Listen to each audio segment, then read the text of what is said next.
Hey guys, welcome back to Anime Gossips. This is my recap for the anime Alya sometimes hides her feelings in Russian. The story begins with a beautiful girl entering a school. As she walks in, all the students start greeting her, and some wonder if she is Alya. However, Alya ignores them and keeps walking. Then a handsome boy steps in front of her and says good morning. This time Alya replies with good morning. The boy introduces himself as Ando from the second year. He tells Alya that he heard a lot about her from her sister, so he has always wanted to meet her. He then asks if she would like to have lunch with him, but Alya quickly denies it. Ando laughs in shock and then asks if they can exchange phone numbers. But Alya responds that she's not interested in him. Ando is shocked, and his phone drops from his hand. As Alya walks away, she warns Ando that the necklace he's wearing is against the school rules. Everyone watches in shock since Ando is very popular among girls, but Alya rejected him so quickly. After that, Alya reaches her classroom and notices Kuuzei sleeping. She greets him with good morning, but when he does not reply, she kicks the table and wakes him up. Then Alya says good morning again and asks if he stayed up late last night watching anime. Kuuzei replies with good morning and admits that he did stay up late as he was watching anime until 1 am. He also mentions that he ended up discussing the anime's feedback for too long. Alya thinks he never learns from his mistakes, as he often sacrifices his sleep just to watch anime. Alya wonders if Kuuzei meant sharing feedback online, but Kuuzei shakes his head and says he called his otaku friends and chatted for 2 hours about the anime. Hearing this, Alya asks if he's a fool. Kuuzei confidently replies that maybe he is a fool for expressing his love for something he enjoys. Alya then apologizes but calls him a hopeless fool. Then Kuuzei compliments Alya, saying that she looks great today. Then he yawns, and when Alya looks at him, she calls him cute in Russian. He gives her a surprised look, and she asks, "What?" Kuuzei pretends not to know what she said and asks if she said something. To cover up, Alya says that she said he looks ugly.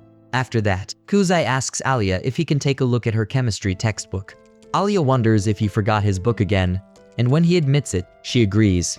Then Kuuzei moves his bench closer to Alya's. While the teacher is teaching, Kuuzei starts feeling sleepy. Suddenly, Alya hits him with her pen, which wakes him up in shock, and he raises his hand. The teacher misunderstands and asks Kuuzei to answer the question. Kuuzei stands up and tries to figure out what question they're on. And then he sees Alya pointing at something in her book. He quickly gives the answer, but the teacher says it's wrong. The teacher then asks Alya if she knows the answer, and Alya stands up and gives the correct one, which surprises Kuuzei. Then Kuuzei asks Alya not to give him the wrong answer again. But Alya replies that she was just pointing out the question, not the answer. Kuuzei reminds her that she was clearly pointing to number 2, but Alya denies it, calling it an awful accusation and giving a teasing laugh. Seeing this, Kuuzei angrily says that her eyes are smiling. Then Alya calls him cute in Russian again, which shocks Kuuzei, and he asks what she said. To cover up, Alya says she called him a fool. Alya calls him cute in Russian once more, and Kuuzei starts wondering why she keeps saying the same thing, and whether she even knows that he understands everything she's saying. Alya then says in Russian that he's blushing like a baby, and Kuuzei wonders who the baby is here. After that, Kuuzei remembers that he used to play with a Russian girl who lived near his grandpa's house, and that's how he learned enough Russian to understand most of it. However, he never expected to meet someone like Alya, the Russian beauty who sits next to him in class. He thinks that if he reveals to Alya that he understands Russian, she might faint from surprise, so he decides to keep it a secret. When the lecture ends, Kuuzei takes out his phone, but Alya reminds him that phones are only allowed in school for emergencies and educational purposes. He replies that he has an emergency. Alya asks what the emergency is. Kuuzei explains that the free card draw in his game will end in 10 minutes. Alya is surprised and asks how he dared to say that in front of a student council member. But then, Kuuzei suddenly gets excited and explains that the rare SSR Tsukuyomi card is available. Alya quickly snatches his phone to take a look. After seeing it, Alya asks if Tsukuyomi is the moon god in Japanese mythology and wonders why the character has silver hair instead of black. Kuuzei thinks maybe it's to match the moon. He then tells Alya not to worry about the details because Tsukuyomi is cute after all. Alya angrily hands his phone back, and then says in Russian that she also has silver hair and calls him a playboy. Kuuzei is shocked and asks what she just said. Alya covers up by saying she called him a game loser. Kuuzei tells her that it's rude to call him a game loser, especially after he spends so much money on games. Alya agrees and says she doesn't think anyone would want to be compared to him, which Kuuzei finds very harsh. In the cafeteria, Takeshi suddenly shouts that he wants to be popular. Then, another boy asks Kuuzei what he's eating. Kuuzei replies that it's extra spicy Mappo ramen. Suddenly, they notice that members of the student council Alisa, Maria, and Yuki are there. Kuuzei's friend says that Maria and the others are really beautiful. Takeshi agrees and says that Maria is beautiful and that he wants to get to know her. But Kuuzei jokes that even if she didn't have a boyfriend, Takeshi still wouldn't have a chance. After hearing this, Takeshi asks Kuuzei to shut up and not get cocky just because Alya is his friend. Takeshi is jealous that Kuuzei gets to call Alya by a nickname, but Kuuzei replies that all he does is annoy her. However, Takeshi still thinks it's great because Alya does not talk to anyone else. Meanwhile, Suo is looking for a place to sit and notices Kuuzei. So she goes to his table and asks if she can sit there. Kuuzei says he doesn't mind, and he asks his friends if they mind, and they agree too. Then Suo and Alya sit with them to have lunch. Suo notices that Kuuzei ordered the same thing as her. Takeshi is surprised and says he didn't know that Suo ate that kind of food. Suo replies that she does and mentions that she often goes out to eat ramen on weekends. After taking a bite, Suo finds the ramen delicious, but thinks it could be spicier. Kuuzei agrees and says it would be perfect with some chili oil. Then Suo jokes that they could bring up the topic of chili oil at the next student council meeting. But Kuuzei wonders how she can mix personal and public matters like that. Suo then says she is just kidding. Alya sees their interaction and asks if they are close.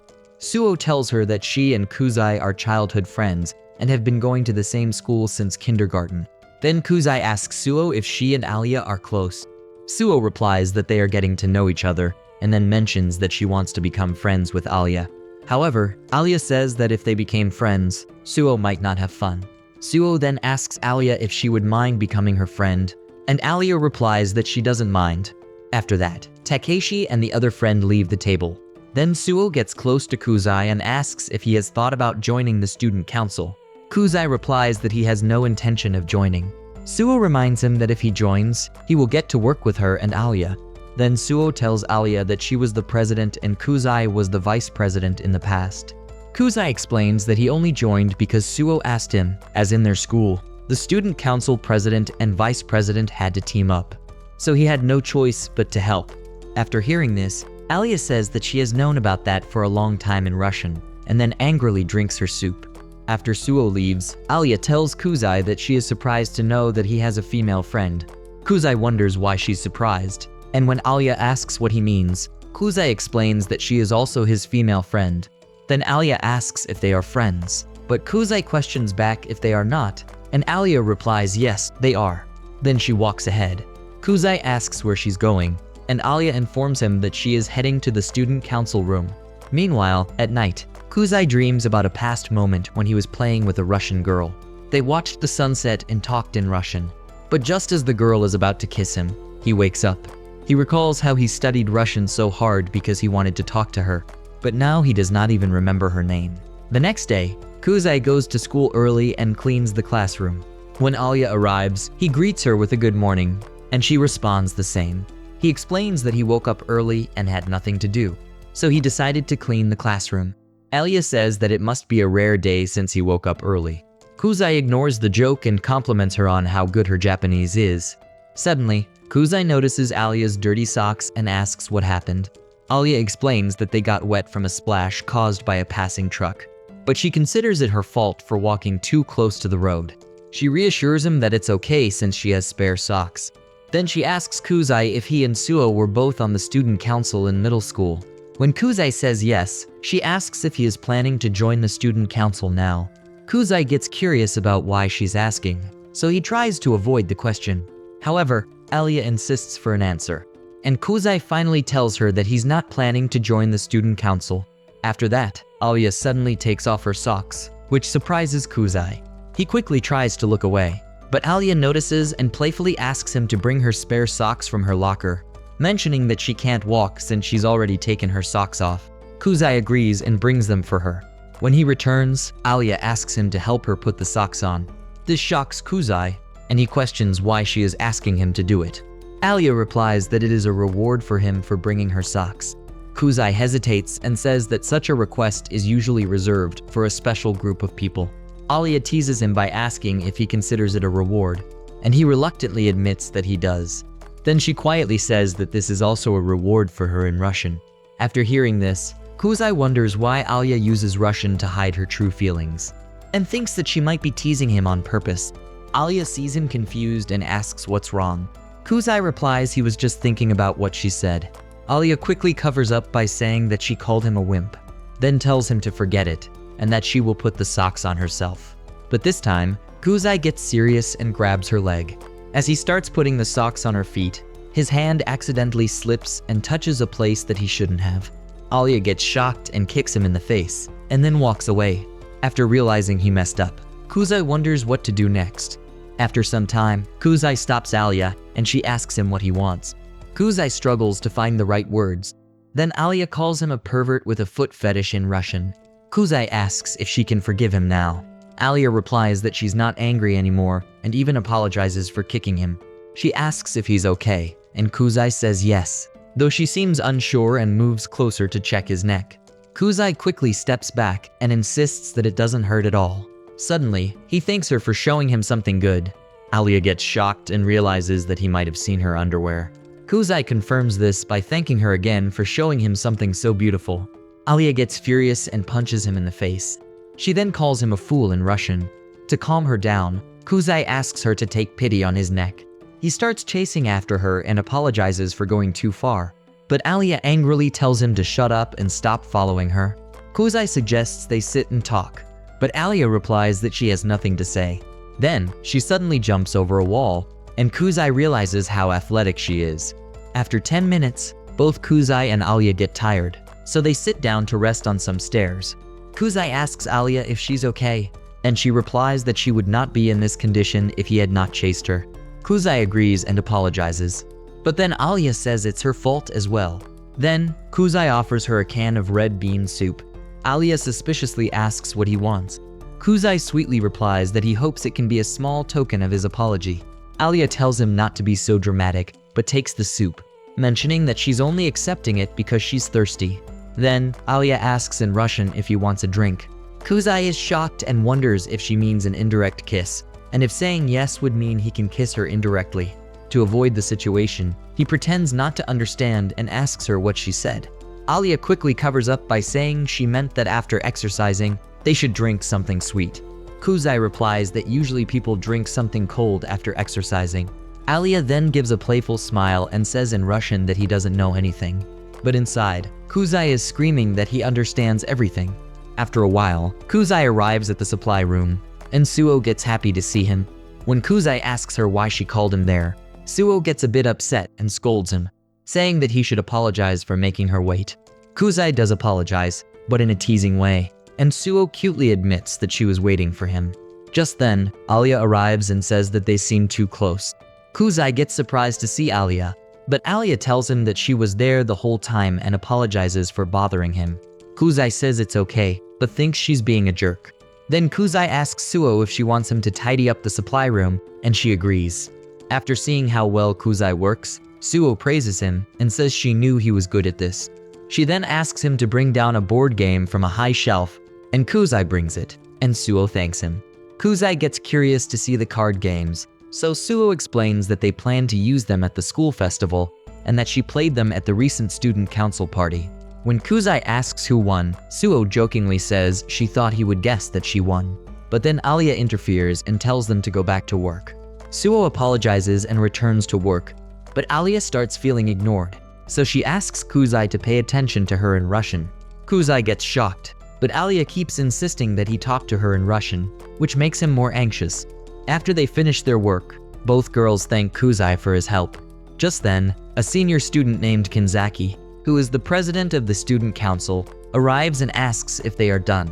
Suo says yes and mentions that Kuuzei helped them.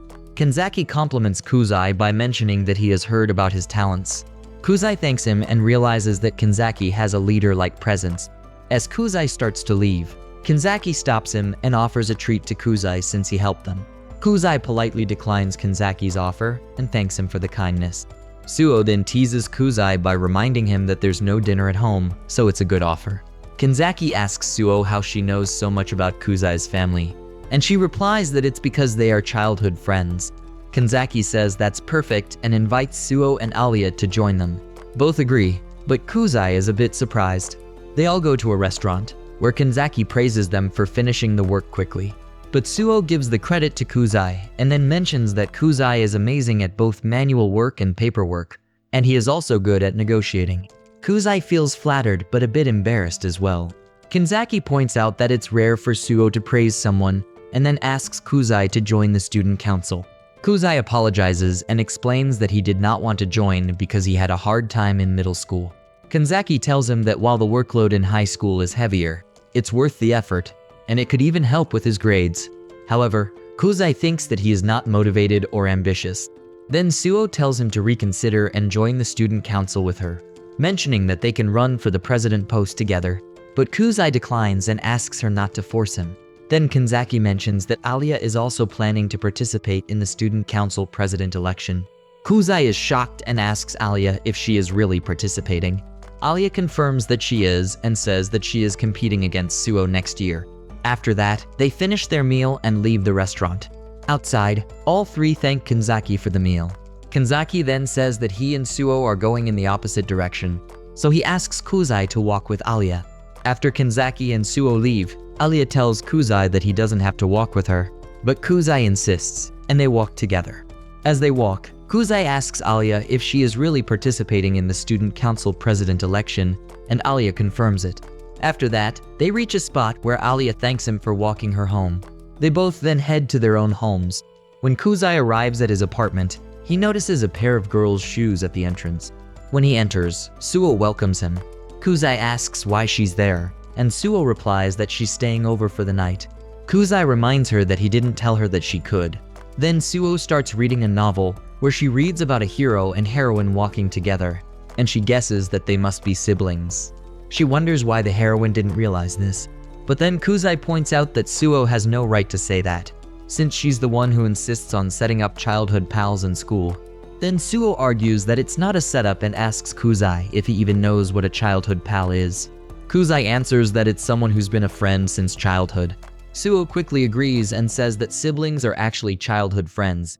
She says that childhood friends, otaku friends, or even real sisters can all coexist. But Kuuzei finds her logic ridiculous. Suo insists that it's just a metaphorical explanation. Then she looks back at the novel and says that the heroine and the man are actually siblings.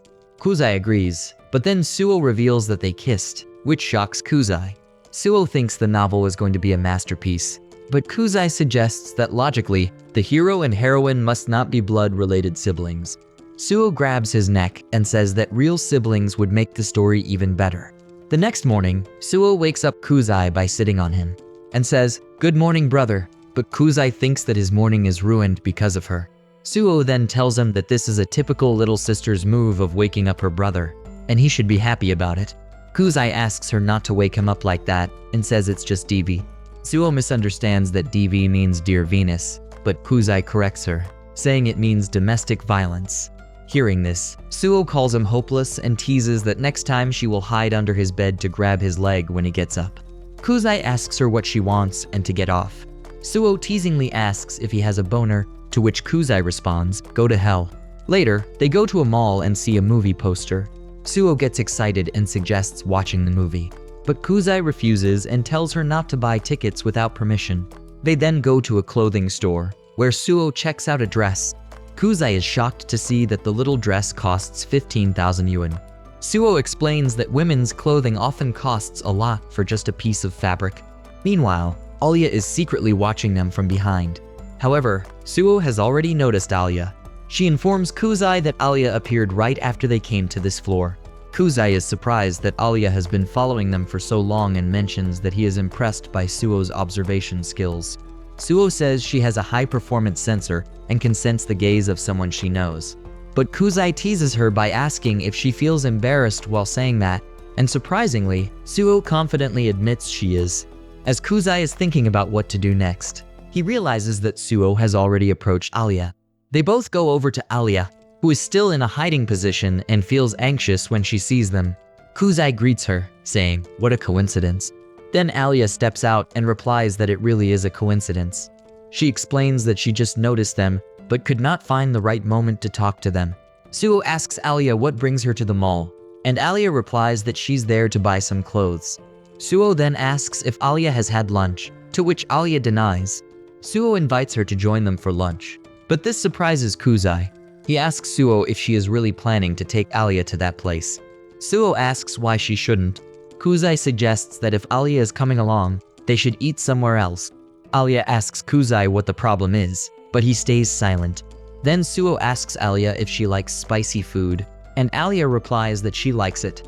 Suo explains that they are going to a restaurant that specializes in making extra spicy ramen and invites Alya to join them if she doesn't mind spicy food. Kuuzei warns Alya that it's not just spicy but extremely spicy, but Alya quickly agrees to go. When they arrive at the restaurant, Alya is shocked to see that the restaurant is named Hell's Cauldron. She wonders if it's really for ramen, but Suo assures her that it is and encourages her to go inside. Kuuzei warns Alya again not to go in, but Alya questions back why not. Inside the restaurant, Alya looks at the menu and is confused by the dish names. Then Suo explains that Blood Pond Hell is the basic ramen with a red soup base, and is also the least spicy option. Alya asks about Infinite Hell. Suo tells her that it's so spicy that it will make her feel numb. Kuuzei decides to order Blood Pond Hell as it's better to start with something basic, and both girls show interest in ordering the same. While waiting for their ramen, Alya notices Suo's clothes and asks why she's dressed in a boyish style. Suo explains that it's a holiday, so she's trying out a new style. Then, Suo teases Alya by saying that she was lying in bed with Kuuzei. Kuuzei gets shocked, and Alya wonders if they were lying in bed together. Suo says yes and mentions that she wanted to wear something different, so Kuuzei lent her his shirt. Alya is shocked and asks Kuuzei what's going on. Kuuzei quickly clarifies that it's not like that. He explains that Suo just walked into his house, went into his room without asking, and then climbed into his bed. But Alya finds it hard to believe. Just then, a waiter arrives and serves them their ramen. Alya is shocked when she sees the Blood Pond Hell ramen. Suo suggests they start eating before it gets cold, and Alya nervously agrees. She stares at the ramen with fear, but quickly grabs her chopsticks and takes a bite. Almost immediately, she feels the intense spiciness. Seeing her reaction, Kuuzei asks if she's okay, but Alya lies and says it's delicious. They keep eating, but after a while, Alya mutters in Russian that her mouth is hurting. Kuuzei tells her not to force herself to eat more, but Alya insists that it's delicious, even though Kuuzei knows she's in pain. Then Alya says in Russian that she can't eat anymore. Kuuzei is about to stop her, but Suo interrupts and asks Alya if she's enjoying the meal. Alya says yes and claims it's delicious. Then Suo offers Alya to add some demon's tears to her ramen to make it even spicier. Suddenly, Kuuzei notices Suo's expression, and he instantly realizes that she is doing this on purpose. Alya agrees to add demon's tears, but Kuuzei warns her not to. However, Alya insists that just one drop will not hurt. She adds a drop of demon's tears to her ramen, but as soon as she takes a bite, the intense spiciness overwhelms her, and she screams loudly. Later, they go outside to a nearby park, where Kuuzei asks Alya if she's okay, but Alya asks where Suo is. Kuuzei explains that Suo wanted to buy something, so she ran off. Then Kuuzei notices an ice cream truck nearby and asks Alya if she would like some. Alya instantly agrees, and after eating the ice cream, she feels much better. Kuuzei then asks Alya why she wants to run for student council president. Alya replies that if there's room for improvement, she feels she has to go for it. Kuuzei asks if she has found someone to team up with, but Alya says she doesn't need a vice president. But then Kuuzei reminds her that she will need someone, as it's required. Alya replies that she will find someone when the time comes. She then expresses in Russian that she wants Kuuzei to join her. Hearing this, Kuuzei recalls a moment from the past. After eating ice cream, Alya asks Kuuzei if he has any plans. He says he doesn't. Then she asks about Suo, and Kuuzei replies that they can meet her later. Alya then asks if he can go shopping with her. Kuuzei asks if she's planning to buy clothes, and Alya agrees. Then Kuuzei tells her that letting a guy choose clothes for a girl is something couples usually do. However, he instantly realizes that since Alya doesn't have friends to go shopping with, she might not know this. After thinking about it, Kuuzei agrees to go with her. Alya asks why he changed his mind, and Kuuzei says they are friends after all. but Alya feels like something isn't right. Then they go to a clothing store, and while looking at dresses, Alya wonders why Kuuzei is being so nice to her. She starts to think that maybe he is being kind because he doesn't believe that she can become the student council president. This thought angers Alya, so she fills a bucket with clothes to try on. She goes into the changing room and tells Kuuzei to let her know what he thinks of each outfit. Inside, she decides to do her best to make Kuuzei blush. She tries on a dress and shows it to Kuuzei. He praises her and even calls her cute. Alya is shocked and realizes that she just received a compliment. However, Kuuzei feels embarrassed and wonders how he can say these things so confidently. Inside, Alya gets excited because Kuuzei called her cute. She is impressed and starts trying on more dresses, including a boyish style, just to see Kuuzei's reaction. Each time, Kuuzei compliments her, which makes Alya even more excited. Finally, Alya puts on a bold dress, but when she opens the curtain to show Kuuzei, she is shocked and embarrassed to see Suo standing there. Suo is also surprised by Alya's bold outfit. Alya closes the curtain and says in Russian that she wants to disappear. Suo gets curious and asks what she said. Kuuzei explains that Alya said she wanted to disappear. After that, they get on the train, and Alya is still shocked by what happened earlier. When Kuuzei stands up to leave, Suo tells Alya that she had fun shopping with her and suggests that they should go again sometime. Then Kuuzei and Suo get off at the station. As the train continues, Alya starts thinking about the dress incident, but suddenly realizes that Kuuzei and Suo got off at the same stop. She is shocked and wonders what that could mean. After a while, Alya enters her apartment, where her older sister Masha greets her. Masha notices that Alya seems upset and asks her if something happened. Alya tells her nothing is wrong, but Masha doesn't believe her and insists she tell her what's bothering her. Alya still says nothing happened but mentions that she met Kuuzei and his childhood friend today. Masha then teases Alya by saying that she always gets a little pouty when she talks about Kuuzei, and then mentions that it looks like someone has finally captured Alya's heart. Alya gets surprised and asks Masha what she means. Then Masha asks Alya if she likes Kuuzei, but Alya says they are just friends.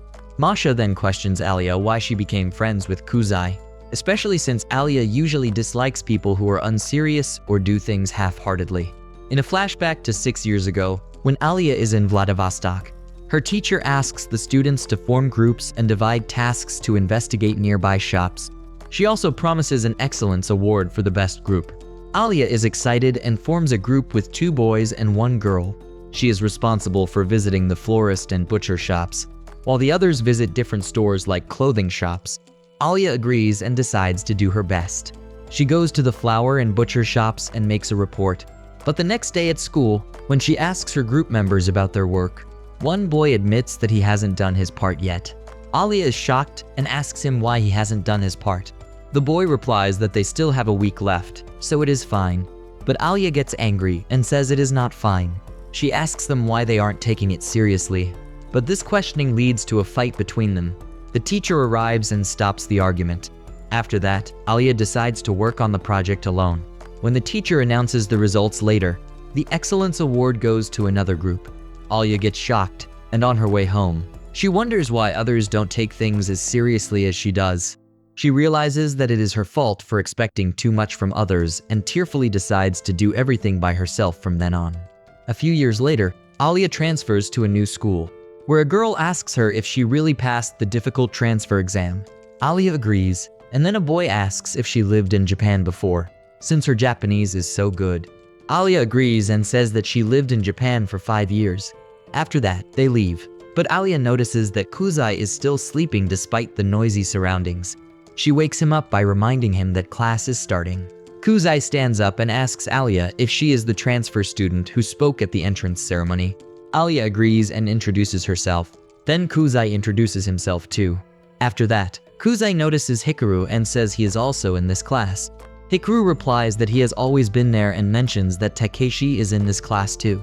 Alya then starts noticing Kuuzei's habits, like forgetting his textbook at home, being lazy during workouts, and falling asleep in math class. Seeing Kuuzei sleeping, Alya wonders if prestigious schools also have lazy students like him. A few days later, the school festival is announced, and the haunted house theme is decided for their class. While other students are worried about how they will get everything done in time, Alya is busy working hard stitching a dress. As school ends, two girls approach Alya and ask if she is going home. Alya replies that she is not, as she still has work to do. The two girls leave, but Alya overhears them gossiping about how they aren't taking the festival seriously, which makes her feel sad. This makes Alya think about how things feel the same as in the past. But then she accidentally hurts her finger. She decides not to give up and to keep working hard, even if she has to do it alone.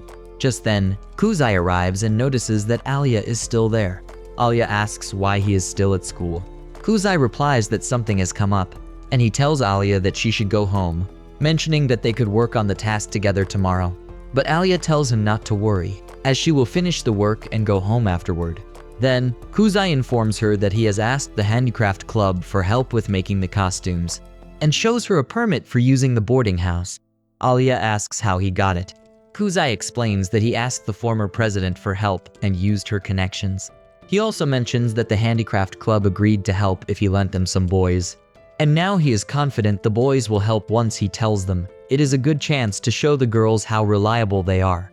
Then he asks Alya to go home for today and says there is no point in working so hard on her own. Hearing this, Alya gets angry and asks Kuuzei what he means. She tells him that if she is going to participate in something, she wants to create something excellent, not something half-baked. She doesn't want to compromise on her work. Alya then asks how she is wrong for caring for her work when others don't. Kuuzei tells her that she is just working in the wrong direction, and then explains that the school festival isn't something to do alone, as it is something everyone should do together. He says that if Alya wants to make something excellent, she should motivate everyone to think that way too.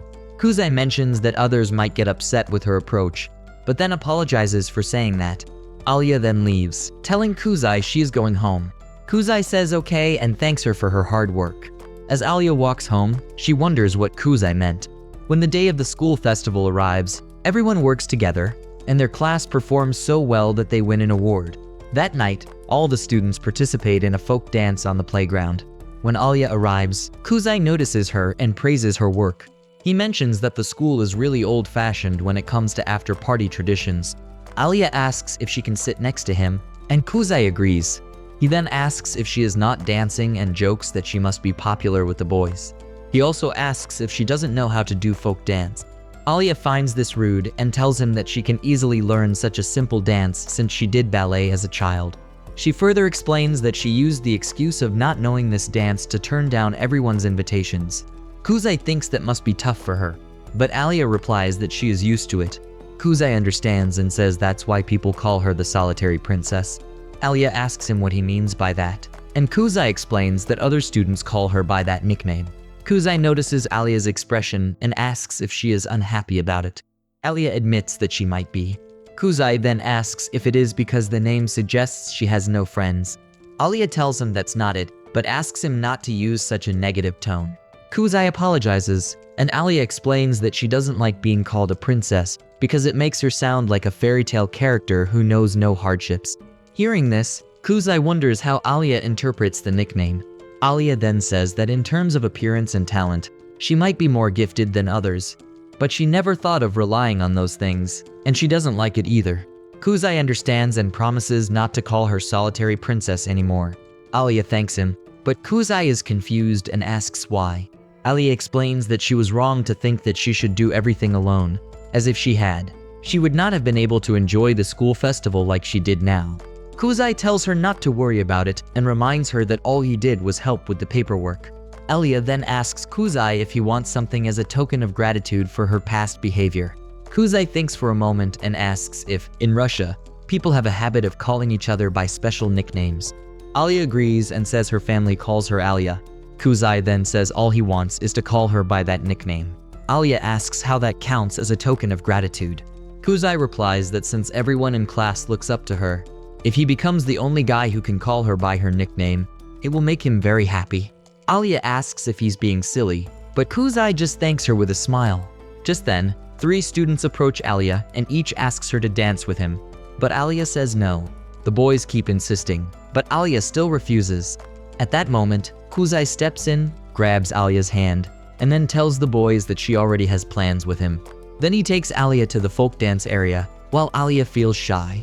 Kuuzei asks Alya if she was serious when she said that she could learn the folk dance by watching. Alya agrees, and Kuuzei asks if he can see her dance now. Alya confidently replies, "Bring it on." The next day, Kuuzei is sleeping in class, and when he wakes up, he notices Alya looking at him. He asks her what is wrong since she is staring at him like he is trash. Alya calls him a scumbag, and Kuuzei says that's too harsh. Back to the present, Alya finishes telling the story, and Masha asks if she has fallen in love with Kuuzei, but Alya denies it. Masha mentions that the story sounded like they were falling for each other. Alya asks her not to describe it that way and reminds her that they are just friends. Masha then says that going from friends to lovers is common, just like what happened with her and Sa. Alya hesitates, but admits that she could consider it since Kuuzei is capable and trustworthy. The next morning, Kuuzei visits the student council office, where Kanzaki thanks him for coming, but Kuuzei tells him not to worry since he is just there for Suo. Then, Masha introduces herself to Kuuzei and informs him that she's Alya's older sister and the student council secretary. She says it is nice to meet him, and Kuuzei also greets her. Kuuzei mentions that Alya has been a great help to him, and then asks Masha if he was supposed to go shopping with her. Masha agrees and tells Kuuzei that if Alya is his friend, then she is his friend too, and Kuuzei shyly agrees. Suddenly, Masha grabs Kuuzei's hand and asks for his name again. When Kuuzei tells her his name, Masha seems shocked. Kuuzei asks if something is wrong. Masha apologizes and explains that she is just surprised that this is Alya's friend and gets distracted. Then, Masha says, "Let's go" in Russian. Although Kuuzei understands it, he still asks her what she just said. Masha replies that she said, "Let's go." After that, they went to a shop. Masha asks Kuuzei if they should buy a diffuser, but Kuuzei says no as he thinks that it will not be a good idea for the student council office. Then, Masha notices a kitty toy and grabs it, thinking it looked just like Alya. Kuuzei watches in shock. Masha then suggests that they pick a few dolls that resemble the student council members and display them, but Kuuzei is not convinced as he thinks that the president will not approve of it.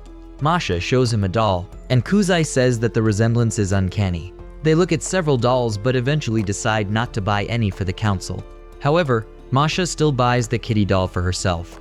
As they leave the shop, Kuuzei wonders if Masha always behaves this way. When they reach another shop, Masha tells Kuuzei that this is the one they are visiting next. Then Masha gives the Alya kitty to Kuuzei and other items that she is carrying. She notices that Kuuzei looks good holding it, so she tries to take a photo. Kuuzei quickly says no and covers the camera with the shopping bag. Then they enter the tea store, where Masha picks up a black tea sample to try. She asks Kuuzei to taste it, but he tells her that he doesn't know much about black tea. Suddenly, Kuuzei remembers a moment from his past when his parents separated. He chose to stay with his father, but Suo, who was sick at the time, ended up staying with their mother. Masha notices that Kuuzei is lost in thought, so she asks him if something is wrong. Kuuzei replies that it is nothing.